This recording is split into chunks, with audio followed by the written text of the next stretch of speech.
एक कोण की हाइट 30 है, इस कोण को आधार के समांतर काटने पर शंकु और छिन्नक के आयतन का अनुपात 13.5:49 है। ये कोण है,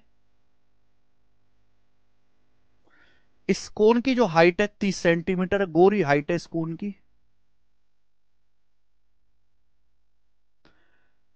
अब इस कोण को हमने आधार के समांतर काटा है, तो एक शंकु बन गया और एक फ्रस्टम बन गया। उनके वॉल्यूम का रेशियो 13.5:49 है, यानी कि 2 से मल्टीप्लाई कर दो, 27:98 है। तो आपसे पूछा गया है शंकु को आधार से कितनी ऊंचाई पर काटा गया। ये आपसे ऊंचाई पूछे, शंकु को आधार से कितनी ऊंचाई पर काटा गया, ये आपसे पूछा गया है।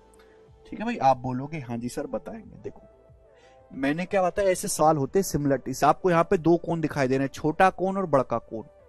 आपको यहाँ पे छोटा बड़ा कोण दिखाई दे रहे हैं, छोटा बड़ा कोण, एक छोटा कोण एक बड़ा कोण दिखाई दे रहा है।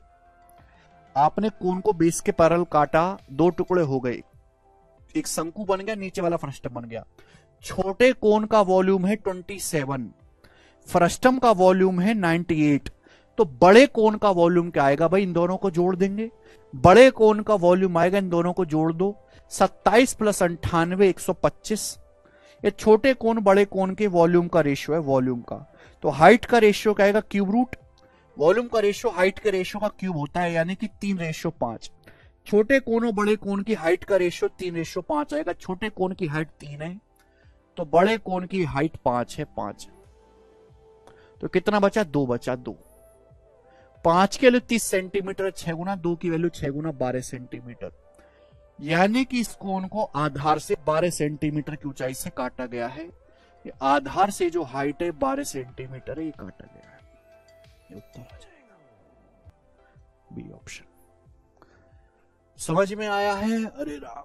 तो आपको ऐसे सवाल करने हैं यहां पर सिमिलरिटी का इस्तेमाल करके। भाई छोटे कोण और बड़े कोण सिमिलर हैं, ठीक है भाई। छोटे कोण बड़े कोण के वॉल्यूम का रेशियो, छोटे कोण का वॉल्यूम 27 है, फ्रस्टम का 98 है। छोटे कोण का फ्रस्टम का वॉल्यूम है, तो बड़े कोण का क्या होगा, दोनों को ऐड कर दूंगा 125।